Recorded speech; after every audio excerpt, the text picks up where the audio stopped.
Selamat pagi pemirsa, pemerintah dan DPR berencana akan memberikan ampunan kepada para pengemplang pajak pada tahun 2025. Ironis, dua lembaga yang ditugaskan mengurus negara tersebut justru tengah serius untuk mencari sumber-sumber pendanaan belanja negara, salah satunya dengan mengampuni para pendosa pajak yang seringkali dari kelompok orang kaya dan korporasi besar. Inilah editorial Media Indonesia edisi Kamis 21 November 2024 dengan tema Obral Ampunan Pendosa Pajak. Bersama saya Iqbal Himawan. Anda juga bisa berpartisipasi dan berinteraksi melalui telepon interaktif di nomor 021 583 99 100. Dan pagi ini telah hadir bersama saya anggota Dewan Redaksi Media Group Arief Suditomo. Mas Arief, selamat pagi. Pagi Iqbal. Kita sedang banyak berita yang kira-kira bagi kalangan menengah terutama ya, itu tahun depan misalnya akan dipajaki 12%, menengah ke bawah, lalu muncul berita seperti ini, ada wacana teks amnesti nanti jilid 3. Oleh karena itu namanya obral ampunan pendosa pajak. Namun sebelum membahas lebih lanjut, itu topik utama kita pada pagi hari ini, ada beberapa topik utama juga yang menjadi headline dalam harian Media Indonesia. Pemirsa bisa Anda simak melalui versi cetak maupun versi e-paper. Saat ini sedang berlangsung deklarasi G20. Di sini diangkat deklarasi G20 mencerminkan posisi sekutu Israel. Nah, yang di-highlight adalah sekutu Israel. Apakah memang, ini kan sedikit bergeser kalau biasanya itu membahas masalah ekonomi yang menjadi highlight ya. Tapi ini sepertinya ketegangan dan eskalasi di Timur Tengah menjadi fokus dalam G20 kali ini. Apa yang berbeda, Mas Arief? Ya, biasanya kalau kita hadir di G20 atau sedang menanti apa yang menjadi progres dari pertemuan kepala-kepala negara tersebut, ini kan 20 dari ekonomi terbesar dunia berkumpul ya. Dan biasanya yang mereka produce adalah bagaimana melakukan relaksasi terhadap economic barrier yang pada akhirnya akan berpengaruh terhadap arus dari barang dan jasa yang akan masuk atau keluar dari negara-negara tersebut. Tapi kali ini kita melihat bahwa 20 ekonomi terbesar dunia ini tampaknya sangat-sangat khawatir. Karena kali ini yang mereka hadapi sebagai ancaman itu ternyata bukan tax and barrier gitu, tapi lebih kepada benar-benar security threat atau ancaman keamanan yang terkait sama stabilitas keamanan di berbagai macam kawasan. Seperti misalnya di Timur Tengah, di Lebanon, di Ukraina, dan itu semua bakal menjadi salah satu problem yang akan mempengaruhi dalam bagaimana stabilitas harga yang akan diterima oleh konsumen di akhir. Karena akan ada berbagai macam problem dari supply and demand, berbagai macam hal yang terkait sama ketahanan pangan, dan itu merupakan hal yang pada akhirnya di-address oleh 20 pemimpin negara tersebut. Jadi relevansinya di situ, tapi memang kali ini khusus permasalahan di Gaza itu menjadi perhatian khusus, bahkan kali ini yang biasanya mungkin yang memantau G20 itu mungkin memang kalangan tertentu, sekarang sepertinya all eyes on the world, ini mata dunia tertuju ke G20 soal isu itu ya. Semua pasti akan, kita ini kan dalam sebuah era di mana saling ketergantungan itu memang benar-benar terjadi. Indonesia sangat memerlukan grains gitu ya, gandum, dan kita tidak menanam gandum di sini. Dan gandum itu sebagian datang melewati titik-titik di mana ada tension, ya, ada beberapa ketegangan secara regional, dan itu akan sangat berdampak dengan konsumsi gandum dan harga gandum yang kita akan dapati. Jadi itu semua merupakan salah satu hal yang amat sangat berkaitan, karena stabilitas di kawasan itu merupakan salah satu hal yang menjadi concern semua orang. Bicara tentang kawasan, hubungan antar negara di ASEAN, Mas Arief, terkait dengan topik kita yang kedua pada pagi hari ini, itu adalah Mary Jane yang bukan bebas melainkan dipulangkan. Sekarang masih menjalani pidana dan dibina di lapas perempuan kelas 2B Yogyakarta. Tapi ada di media sosial Presiden Filipina Ferdinand Romualdez Marcos Jr. dikonfirmasi bahwa Mary Jane Veloso akan pulang. Nah, yang harus fokuskan dalam pemulangan ini apa? Karena harus ada hukum timbal balik kalau menurut pakar hukum pidana. Kalau kita lihat apa yang terjadi terhadap Mary Jane Veloso ini kan merupakan sebuah bukti bahwa semangat persaudaraan ASEAN itu memang berjalan ya. Dan ini merupakan salah satu hal yang akan terus terjadi antara Indonesia dengan Filipina, Indonesia dengan Singapura, Malaysia dan lain-lain. Jadi persepahaman baik bilateral maupun multilateral ini akan terus bisa kita pupuk dengan aksi-aksi seperti ini. Dan saya pikir hal-hal yang pada akhirnya bisa kita manfaatkan sebenarnya bukan hanya soal tukar-menukar tahanan gitu ya, tukar-menukar narapidana, tetapi juga banyak hal yang pada akhirnya bisa kita rintis di berbagai macam aspek legal antara anggota-anggota ASEAN. Oke. Dan ini nanti bukan berarti menghilangkan hukuman pidananya, ya. Nanti tergantung dengan Presiden Marcos juga ya. Apakah nanti akan diringankan hukumannya. Nanti kita akan nantikan, karena sudah 1 dekade lebih. Ya, dari tahun 2010 ya. Dari tahun 2010 artinya sudah 14 tahun, nanti kita akan ikuti bagaimana perkembangannya. Nah, selanjutnya juga yang selalu diikuti perkembangannya, masyarakat juga memantau, hakim butuh keterangan Tom Lembong soal pra-peradilan. Nanti pada saat sidang tahapan pembuktian saksi akan mendengarkan Tom untuk memberikan keterangan, tapi nanti dilakukan secara Zoom. Jadi kalau kita mengawal perjalanan kasus ini sampai sekarang pra-peradilan bagaimana, Mas Arief? Oke, pra-peradilan merupakan salah satu upaya memang yang menjadi hak dari tersangka ya. Dan dalam situasi ini kita memang harus melihat apa yang akan menjadi kebijakan hakim. Karena pihak kejaksaan kabarnya sudah mengantongi 4 barang bukti, tetapi dari pihak penasihat hukum juga menyertakan tentang laporan atau bukti hasil audit dari BPK yang pada dasarnya sudah keluar terhadap Kementerian Perdagangan pada saat itu, dan itu merupakan 2 hal yang memang harus dipertimbangkan beserta bukti-bukti lain yang dibawa oleh masing-masing pihak. Dan dalam situasi ini memang kebijakannya ada di tangan hakim, dan kita memang harus lihat palu hakim itu akan mempertimbangkan yang lebih serius yang bukti yang mana. Baik, ini juga salah satu yang nanti akan kita nantikan, karena nanti dari Kejagung sendiri berharap Majelis Hakim PN Jakarta Selatan menolak gugatan pra-peradilan yang diajukan Tom Lembong. Di sisi lain, ya kalau kita melihat di sosial media banyak gerakan-gerakan yang berada di balik Tom. Ya, karena memang harus ada penjelasan yang lebih rinci ya terhadap kenapa Menteri Perdagangan Tom Trikasih Lembong ini dijerat oleh pasal-pasal yang dipersangkakan oleh pihak kejaksaan, sehingga situasi itu merupakan salah satu polemik yang sekarang saling beradu. Dan ini adalah kesempatan, pra-peradilan ini adalah kesempatan di mana interpretasi terhadap hukum, apakah itu benar-benar melanggar atau tidak, apakah kebijakan itu benar-benar bisa dijadikan sebagai basis dari sebuah mentersangkakan salah satu pihak, itu merupakan salah satu hal yang kita akan hadapi di pra-peradilan ini. Penjelasan itu juga yang nanti akan dibutuhkan untuk pemerintah dalam menjelaskan ke masyarakat apa perlunya tax amnesty jilid 3. Mas Arief yang menjadi topik utama dalam media Indonesia kali ini, obral ampunan pendosa pajak. Nah, ini apakah fokusnya pada kesamaan kedudukan di hadapan hukum? Ada pihak yang mungkin merasa tidak adil dengan kebijakan ini?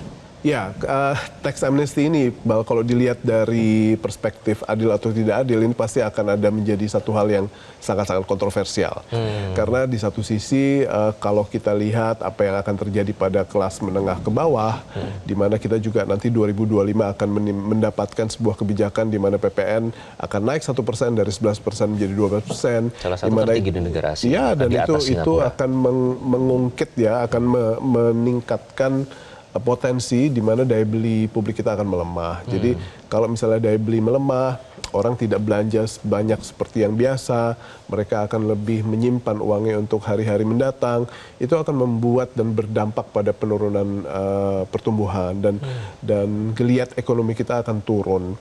Sementara buat orang-orang yang kaya, karena orang yang punya aset banyak ini kan rata-rata orang-orang yang kita bisa sebut golongan menengah ke atas ya, akan mendapatkan tax amnesty di mana korporasi besar ya. Betul.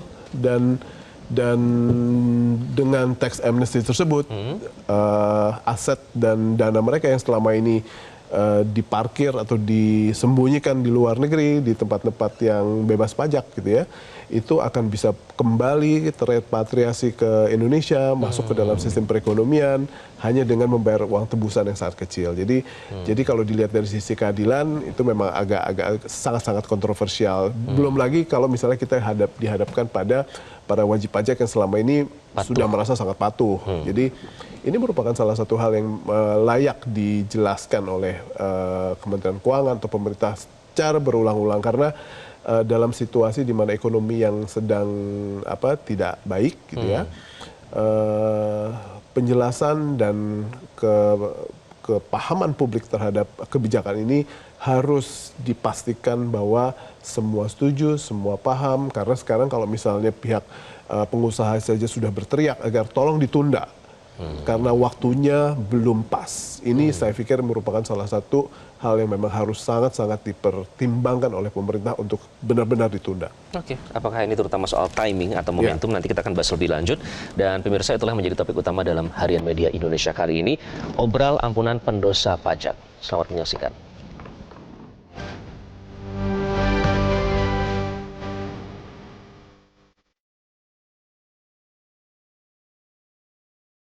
Obral ampunan pendosa pajak.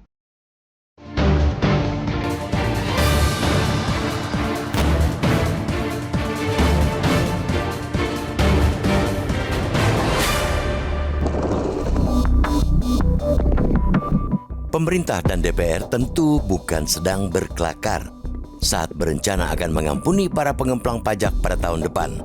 Dua lembaga yang ditugaskan mengurus negara itu justru tengah serius untuk mencari sumber-sumber pendanaan belanja negara. Salah satunya dengan mengampuni para pendosa pajak yang seringkali dari kelompok orang kaya dan korporasi besar. Senin 18 November lalu, pemerintah dan DPR sepakat untuk memasukkan program Tax Amnesty ke daftar usulan prolegnas rancangan Undang-Undang Prioritas 2025.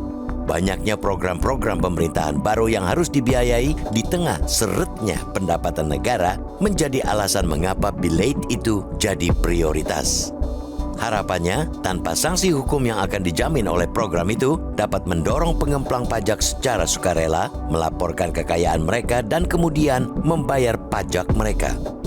Bagi masyarakat luas yang didominasi kelas menengah ke bawah, program itu tentu memantik kemarahan. Keadilan yang menjadi prinsip tertinggi di muka bumi ini tercederai oleh kebijakan diampuninya para wajib pajak yang tidak patuh itu. Memang, program itu jadi cara yang paling mudah bagi negara untuk mendapatkan pemasukan, tapi dengan cara yang mengganggu prinsip kepatuhan dan keadilan bagi sebagian besar rakyat. Untuk apa bersusah payah membuat undang-undang perpajakan dengan beragam sanksi jika di kemudian hari mengobral ampunan bagi pelanggarnya? Ini sama saja dengan membenarkan lelucon klasik bahwa aturan dibuat memang untuk dilanggar. Program obral ampunan itu jelas menunjukkan negara menyerah terhadap pengemplang pajak. Bendera putih dikibarkan, karpet merah pun dibentangkan oleh negara. Tentu saja hal itu akan menurunkan kredibilitas negara. Masyarakat tak akan percaya lagi negara mampu menjamin kesamaan kedudukan di hadapan hukum dan pemerintahan. Taatnya masyarakat membayar pajak diapresiasi dengan bebasnya pengemplang pajak. Lebih mengkhawatirkan lagi, kelakuan para pengemplang pajak itu akan diikuti masyarakat luas. Karena untuk apa bayar pajak jika suatu saat nanti para pelanggar pajak bakal dimaafkan oleh negara? Pengampunan pajak bagi orang-orang yang selama ini menyembunyikan nilai harta kekayaan mereka juga terasa menyakitkan hati. Kebijakan itu akan dijalankan di tengah rencana pemerintah tetap menaikkan PPN jadi 12% mulai awal tahun depan. Di sini rasa keadilan digugat. Di saat masyarakat luas dituntut bayar pajak yang semakin berat, orang kaya justru sedang menikmati tax amnesty dari negara.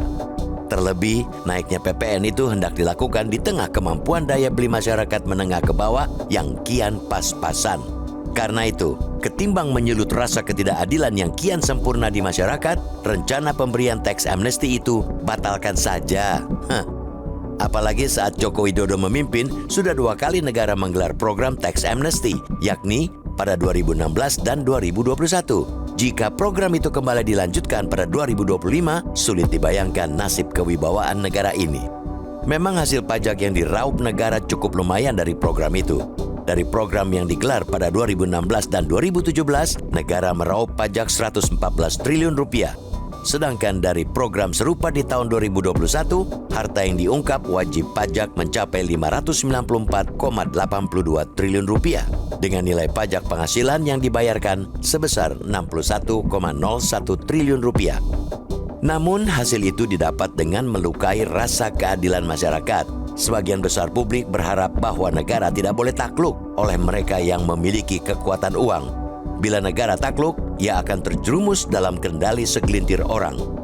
Memberikan ampunan pajak secara bertubi-tubi mengindikasikan negara lembek. Masih banyak cara yang bisa negara lakukan untuk memaksimalkan pendapatan negara dari pajak. Dimulai dari peningkatan kesadaran pajak masyarakat dan diakhiri dengan menerungku para petugas pajak yang selama ini kong kali kong dengan pengemplang pajak. Lembeknya negara ialah nyenyaknya pengemplang pajak. Sebaliknya, tegasnya negara menjadi ketidakrenangan para pengemplang.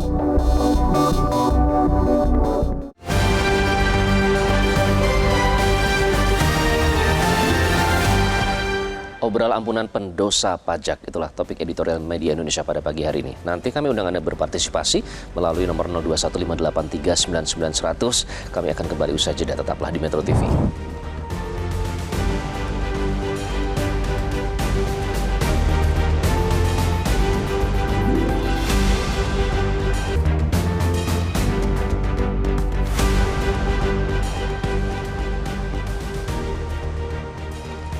Anda kembali di editorial Media Indonesia, pemirsa. Obral ampunan pendosa pajak, itulah topik kita pada pagi hari ini. Dan untuk membahasnya lebih lanjut, kita langsung bergabung melalui sambungan telepon dengan ekonom Center of Economic and Law Studies atau CELIOS, Nailul Huda. Mas Nailul, selamat pagi, apa kabar? Selamat pagi, Mas. Alhamdulillah, kabar saya baik. Sehat ya, apa kabar juga perekonomian Indonesia kalau kita melihat, Mas Nailul, terkait dengan tax amnesty. Ini kan semangatnya sebenarnya selain juga diprioritaskan, nanti masuk prolegnas prioritas yang nanti akan dibahas oleh teman-teman di parlemen. Ini juga untuk menggenjot penerimaan sebenarnya ya, untuk membiayai proyek-proyek pemerintah. Kalau yang saya baca seperti itu. Tapi dari hasil wawancara Anda, saya mengutip bahwa tax amnesty ini terbukti tidak menambah penerimaan negara secara signifikan. Memang seperti itu, Mas, hitung-hitungannya? Kalau kita lihat di tahun 2016, Mas, jadi pada saat itu kan targetnya itu kan mencapai 160 triliun nih dari pengampunan pajak, gitu kan. Nah, yang tercapai itu hanya sekitar 140 atau 130, saya lupa angka pastinya. Dan itu yang saya samakan tidak efektif untuk mengejar target, gitu kan. Jadi nggak efektif untuk mengejar penerimaan negara yang pada saat itu ditetapkan cukup tinggi dari tax amnesty, gitu. Nah, terus kemudian di tahun 2022, tax amnesty jilid 2, nah itu juga ada dan cuma 60-an sekian triliun, gitu. Jadi memang ini menambah penerimaan negara, tapi menurut saya tidak efektif, gitu kan. Yang harusnya dikejarkan pengampunan pajak ini kan potensinya berapa, gitu sih. Pasti kan seperti itu kan. Potensinya berapa sih dari kita ngampuni orang. Nah, ternyata itu tidak 100%, gitu. Nah, ini yang bisa saya sampaikan, ketika sudah ada yang taat bayar pajak, terus kemudian ada yang diampuni pun dia istilahnya sudah ditargetkan, oh sekian nih yang diampuni. Nah, ini harusnya tercapai dong targetnya. Nah, ini tidak tercapai, gitu. Dan jadi itu indikator yang digunakan adalah evaluasi dari tax amnesty jilid 1 dan jilid 2 ya pada saat itu. Jilid 2 sebutannya pengungkapan sukarela atau PPS. Nah, tapi kalau melihat momentum, Mas Nailul, tadi Anda sudah sebutkan ada soal keadilan di situ. Bagaimana Anda melihat momentumnya sekarang, timing yang jika memang tax amnesty ini diprioritaskan, apakah memang nanti akan menimbulkan masalah baru, tapi di sisi lain kan proyek pemerintah juga butuh pendanaan yang itu bisa didapatkan secara efektif dari penerimaan pajak yang antara lain didapatkan dari tax amnesty ini, Mas Nailul? Ya, yang pertama seperti ini, Mas. Tax amnesty ini kan kalau bisa saya sampaikan kan terlalu dekat dilakukan dalam jangka waktu 10 tahun ini, berarti kalau tahun depan sudah ada 10 tahun dan 10 tahun sudah 3 kali. Nah, ini akan membuat stigma dari pembayar pajak, pelaku usaha dan sebagainya, dia akan mencoba untuk mengemplang pajak aja lah. Toh nanti mungkin tahun 2030 itu akan ada tax amnesty lagi. Toh nanti ketika pemerintah butuh uang dengan cara yang instan, mereka akan melakukan pengampunan pajak lagi. Nah, ini yang membuat jadi bilang pengampunan pajak itu akan menjadi salah satu istilahnya ya, pemikiran dari presiden buruk, pemikiran buruk bagi pelaku usaha untuk jadi saya mengemplang pajak aja ya, toh nanti akan diampuni ke depannya gitu. Nah, makanya yang dulu Pak Jokowi ketika pertama kan bilang kan hanya 1 kali gitu kan. Terus kemudian ada pengungkapan sukarela gitu kan. Walaupun itu juga sama-sama pengampunan pajak gitu. Nah, itu yang kita tentang di periode keduanya Pak Jokowi gitu. Nah, ini yang alasannya seperti itu. Ketika nanti akan ada butuh uang lagi, ya udah pengampunan pajak lagi aja. Ini akan membuat masyarakat itu semakin tidak gemar membayar pajak. Semakin banyak yang pengemplang dikhawatirkan pajak. adalah nanti malah dicontoh begitu ya, Mas Nailul ya. Jadi harus digimanakan? Ini kan sudah bergulir dan bahkan masuk prioritas. Jadi apa saran Anda terkait dengan wacana kebijakan tax amnesty jilid 3 ini, Mas Nailul? Ya, yang pasti seperti ini. Jikapun itu pemerintah memaksakan, ya kan, pasti harus ada kriteria tertentu yang harus dibangun untuk memperketat dari pelaku usaha yang ingin mengikuti tax amnesty. Itu yang pertama. Nah, yang paling utama pasti dibatalkan gitu ya. Tapi kalaupun dimasukkan, kriteria harus diperketat. Nah, yang kedua adalah kita harus memasukkan satu pasal yang dimana ini tidak akan jadi jaminan bahwa tidak akan ada lagi tax amnesty jilid berikutnya. Karena kita sudah pengalaman ketika tax amnesty itu dia digulirkan, ada digulirkan lagi dan lagi, itu pasti akan membuat kepatuhan pajak itu akan semakin berkurang. Karena masyarakat berpikir setelah tax amnesty berakhir, mereka akan mengemplang pajak aja, tidak akan nakal terhadap pajak, yang pasti mereka mengharap ada tax amnesty berikutnya. Ini yang terjadi di lapangan, ini kebetulan ya ada istri saya juga di pajak gitu kan. Dia sampaikan bahwa ya banyak orang yang dia akhirnya nanti aja lah bayar pajaknya, toh ada tax amnesty lagi gitu. Jadi memang ini yang harus jadi pertimbangan bagi pemerintah bahwa hal ini tidak boleh dilanjutkan gitu. Sehingga boleh jadi presiden buruk dan sebagainya. Yang saya rasa ini harus dipotong di zamannya Prabowo. Oke. Jadi tidak ada lagi jilid 4, jilid 5 ya, sudah cukup berakhir di jilid 3 saja begitu ya. Mas Nailul, terima kasih. Terima kasih Mas Nailul Huda dari Selio sudah bergabung dengan editorial Media Indonesia. Mas Arief, kalau dari segi momentum memang lagi-lagi soal keadilan ya. Tapi artinya tadi harus, bahkan sampai ada Mas Nailul bilang sudah ini terakhir saja, jangan ada lagi. Gimana Mas Arief?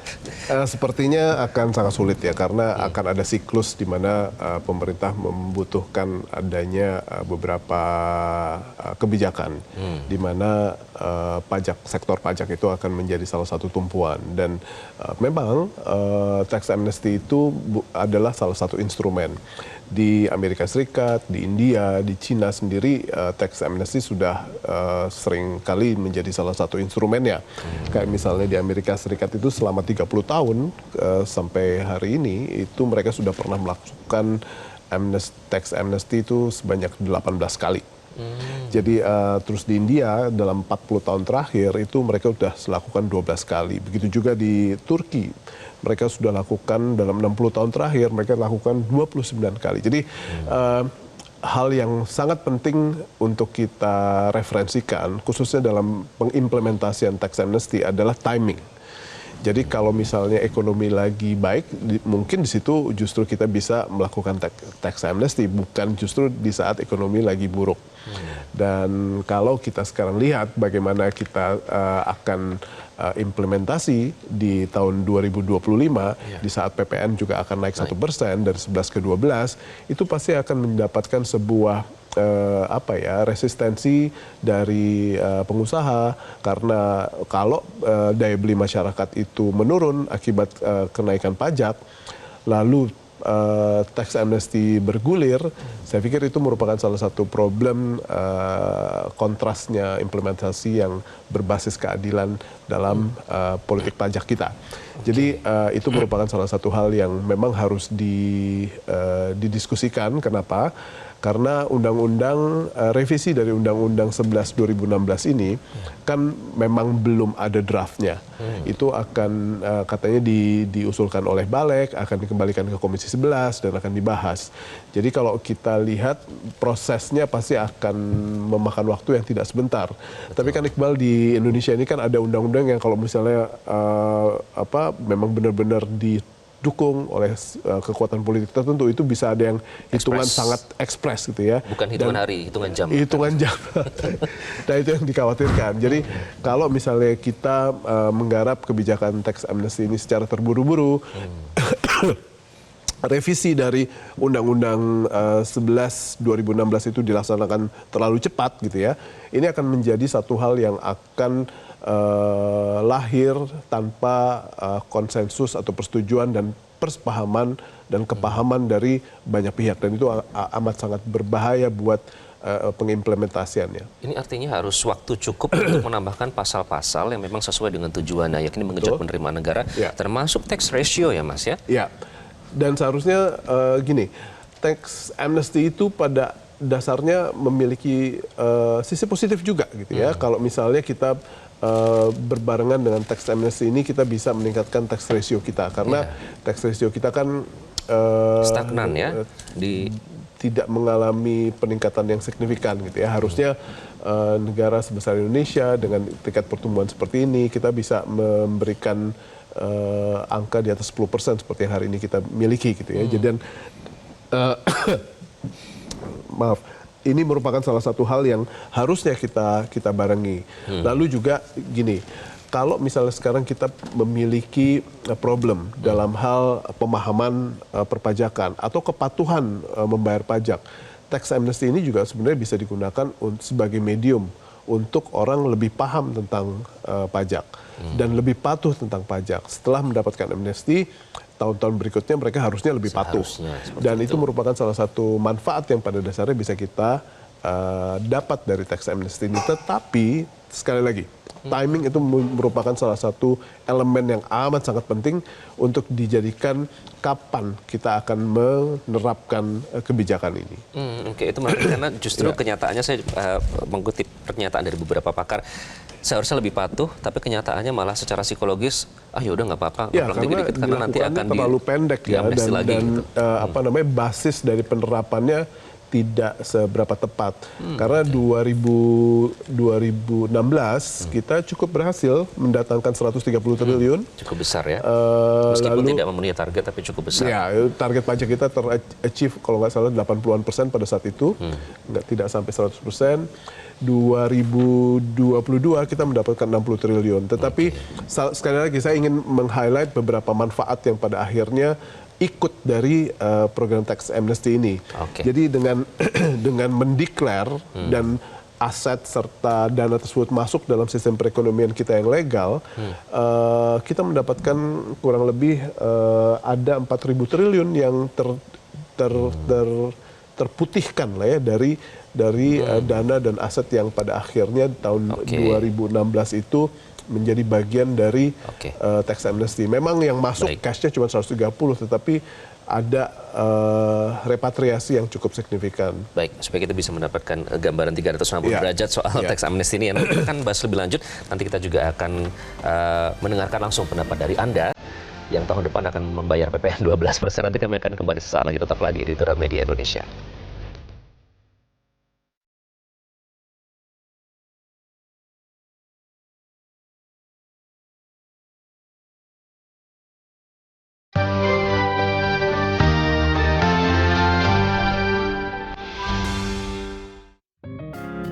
Media Indonesia mengajak Anda untuk mengakses fitur premium e-paper. Dengan sajian konten berbasis intelektual dan meneguhkan kebangsaan, Media Indonesia tampil dengan lebih dinamis melalui e-paper Media Indonesia yang dapat Anda akses kapan saja, di mana saja.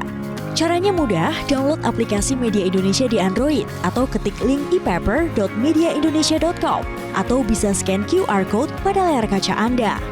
Klik tab e-paper di bagian samping layar tablet Anda, daftarkan data diri, serta pilih paket berlangganan e-paper Media Indonesia sesuai dengan kebutuhan Anda. Nikmati juga bonus spesial tambahan 4 halaman rubrik fokus setiap hari. Semua bisa Anda dapatkan hanya di e-paper Media Indonesia. Untuk informasi lebih lanjut, hubungi customer service di nomor 0811 1201 2018 atau kunjungi media sosial @Media Indonesia. Media Indonesia, referensi bangsa. Anda kembali di editorial Media Indonesia. Pemirsa, obral ampunan pendosa pajak itulah menjadi topik dalam editorial kali ini dan saatnya kami undang Anda untuk berpartisipasi memberikan opini Anda melalui sambungan telepon. Yang pertama kita akan bergabung dengan Pak Bion yang ada di Mataram, Nusa Tenggara Barat. Pak Bion, selamat pagi. Selamat pagi Mas Iqbal, Bang Arif, selamat pagi. Pagi, Pak. Baik, bagaimana Pak menanggapi wacana kebijakan teks amnesti jilid 3 ini? Bang Arif, prinsipnya adalah kenaikan pajak di Republik kita ini mindset berpikir kapitalis Zionis yang menterladi ekonomi rakyat di penjara kemiskinan. Persoalannya adalah ketika pemerintah menaikkan pajak, maka muncul para koruptor negara ini merampok, memaling uang rakyat yang notabene memiskinkan rakyat. Oleh karena itu, kemudian ketika DPR coba memberikan endorsement politik terhadap pemerintah, maka negara harus hadir, rakyat harus menggugat bahwa kenaikan pajak ini membuat ekonomi rakyat menjadi lebih miskin. Itu satu. Lalu kedua, kibarkan bendera di Republik ini bahwa ini adalah cari kapitalis. Kenapa tidak menteri ini memberikan grand strategi handal dalam rangka program mereka?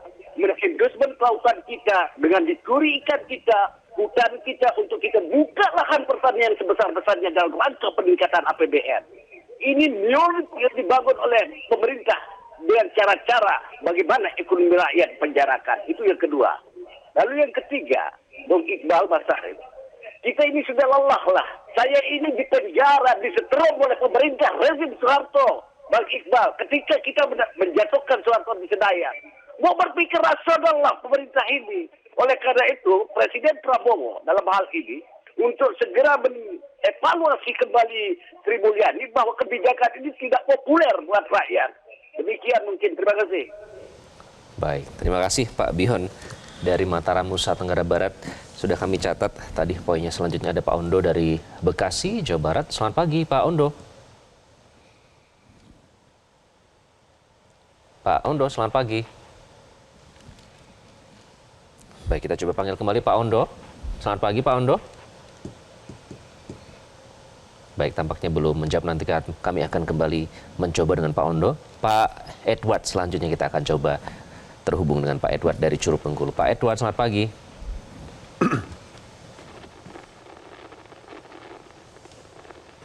Pak Edward. Tampaknya belum tersambung ya Mas Arif ya. Oke, Pak Edward sudah tersambung rupanya. Pak Edward, selamat pagi. Halo, Pak Ondo. Oke, Pak Ondo yang tersambung. Pak Ondo, silakan bagaimana Anda menanggapi teks amnesti jilid 3 ini, Pak? Iya, teks amnesti jilid 3 ini saya kira tidak adil ya. Yang 1-2 itu kayaknya tidak berhasil benar itu menarik kekayaan para pengemplang pajak dari luar masuk ke dalam. Dan dengan harapan bahwa mereka akan bayar pajak kekayaan. Apa iya ada jaminan? Saya nggak yakin ada jaminan bahwa mereka akan bayar pajak kekayaan mereka atau mengembalikan harta mereka dari luar. Yang tidak taat kepada bayar pajak dapat amnesti, nanti yang taat ikut-ikutan. Mereka bilang, udah kita nggak taat aja deh, kita tunggu amnesti keempat. Jadinya akan begitu sepertinya nanti. Negara ini harusnya bisa memaksa pengemplang pajak itu untuk bayar pajak dengan mengeluarkan peraturan yang agak keras, bukan memberi pengampunan. Enak jadi pengusaha atau orang kaya. Kalau rakyat kecil telat bayar PBB denda, telat bayar distribusi listrik dipadamkan, telat bayar distribusi air diputus. Ini gimana kok yang gede-gede gitu diampuni tapi ternyata juga manfaatnya atau yang diharapkan tidak 100% bisa atau katakan 50% pun tidak. Kalau saya pengemplang pajak, mending saya ngemplang aja. Nanti saya misalnya pajak yang harus saya bayar 10M. Kemudian saya laporkan kekayaan saya kena 1M. 10 tahun saya gratis bayar pajak dengan mengemplang pajak. Sanksi yang keras itu seperti apa, Pak Ondo? Sanksi yang keras kepada orang-orang kaya dan korporasi besar ini seperti apa maksud Anda? Harusnya negara membuat intel, memantau kekayaan atau harta-harta orang kaya itu yang ada di luar. Kalau ada begitu ya mereka, usaha-usaha mereka sini diketatkan, dikerasin.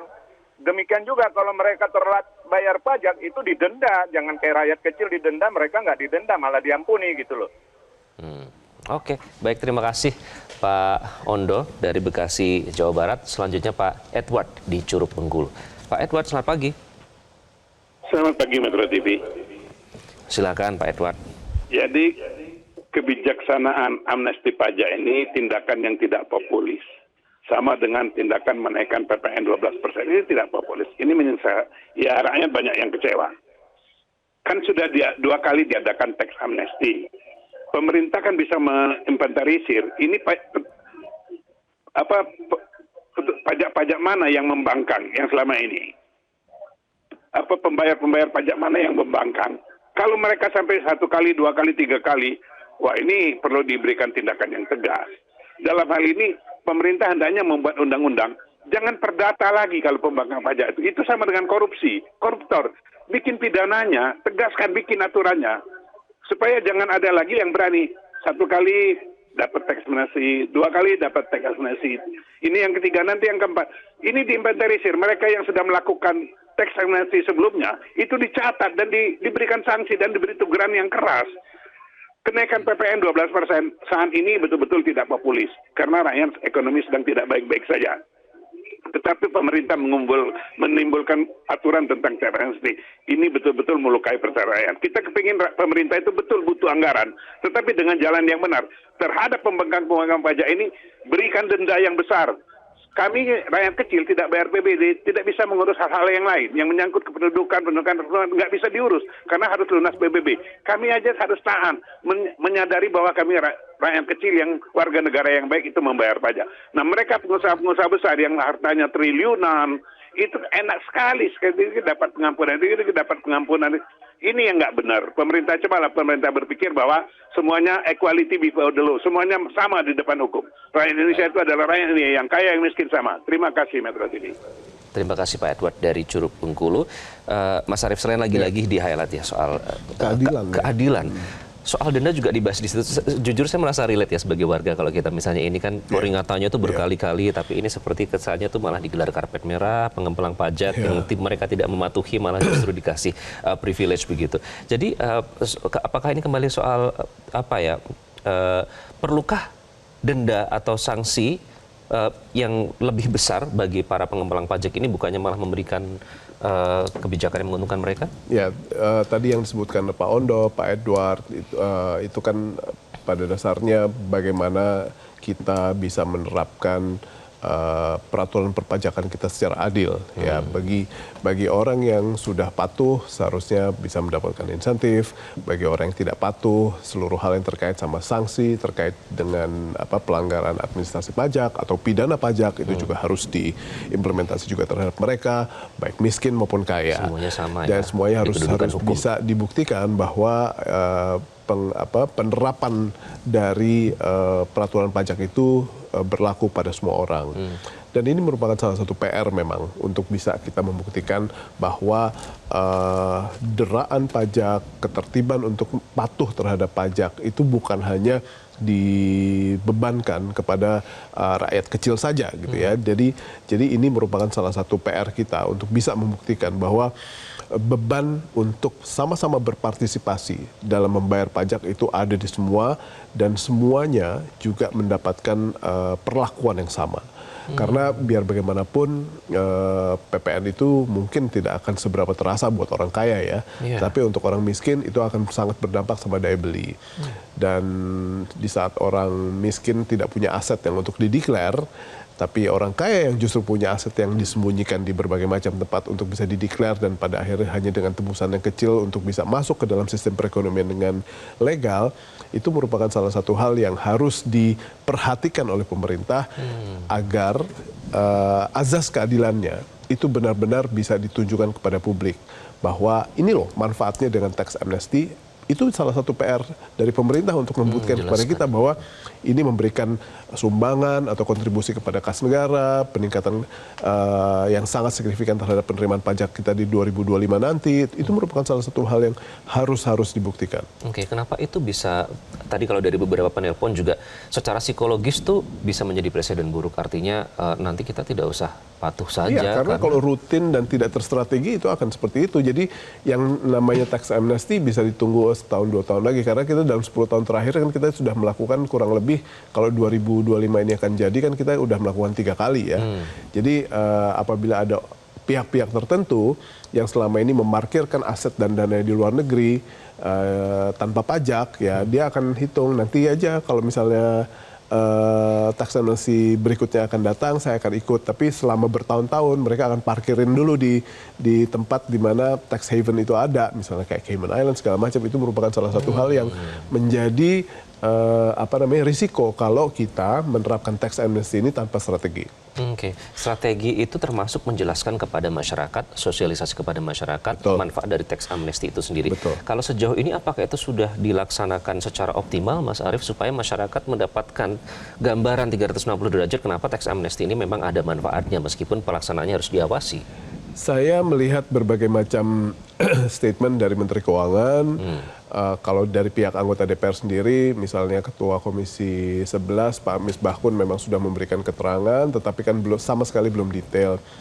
Nah, pembahasan ini memang sudah lama kan antara pemerintah, Kementerian Keuangan dengan Komisi 11 di DPR tentang hal-hal yang terkait dengan tax amnesty. Kapannya itu kan memang tidak pernah diumumkan karena tahun 2025 kalaupun kita mendapati bahwa tax amnesty ini akan diterapkan, kita harus menunggu undang-undangnya jadi terlebih dahulu.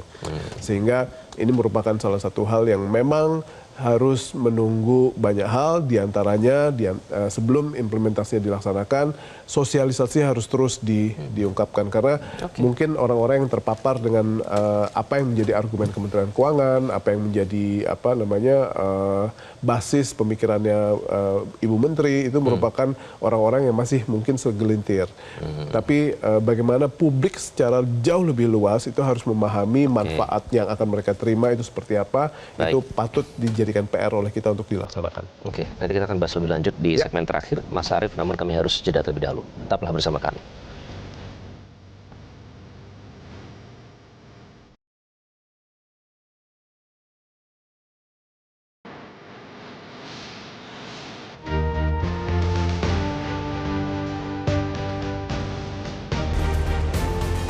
Anda kembali di Editorial Media Indonesia. Mas Arief, ini kita sudah tiba di segmen terakhir.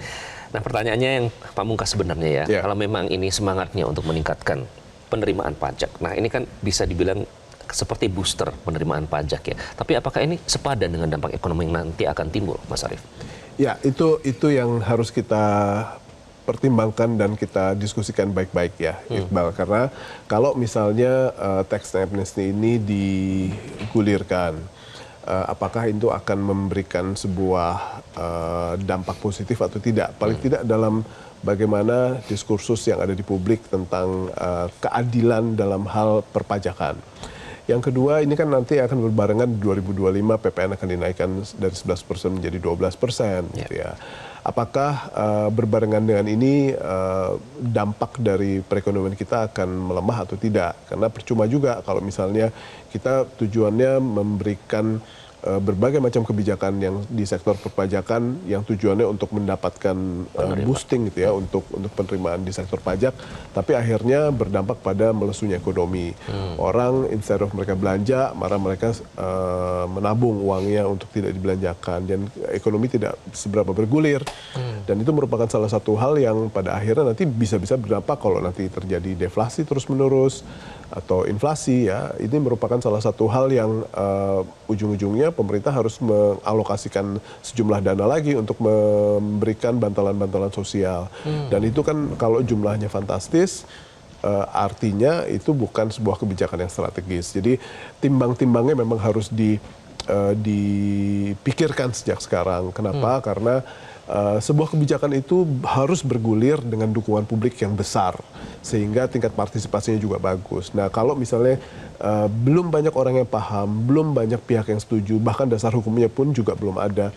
Tolong ini dijadikan sebuah waktu yang cukup untuk bersosialisasi, untuk mengkampanyekan agar kita semua punya alasan kenapa kita mau menerima tax amnesty ini, kenapa kita mau menerima peningkatan PPN ini. Dan ini merupakan salah satu hal yang saya pikir masih ada waktunya. Masih ada waktu nanti pembahasannya karena juga sudah masuk prioritas ya, Mas Arief ya. Terima kasih Mas Arief. Terima kasih Iqbal. Kita nantikan nanti karena ini terus bergulir. Dan pemirsa, program obral ampunan pajak jelas menunjukkan negara menyerah terhadap pengemplang pajak, atau dengan kata lain bendera putih dikibarkan, karpet merah dibentangkan oleh negara bagi para pendosa pajak. Publik berharap negara harus adil karena di saat masyarakat luas dituntut membayar pajak yang semakin berat, namun justru orang kaya yang menikmati pengampunan pajak dari negara, jelas-jelas ini akan melukai hati rakyat. Itu yang harus dipastikan, bahwa semua kebijakan yang dikeluarkan harus bermanfaat bagi negara. Terima kasih Anda sudah menyaksikan Editorial Media Indonesia. Saya Iqbal Himawan. Sampai jumpa.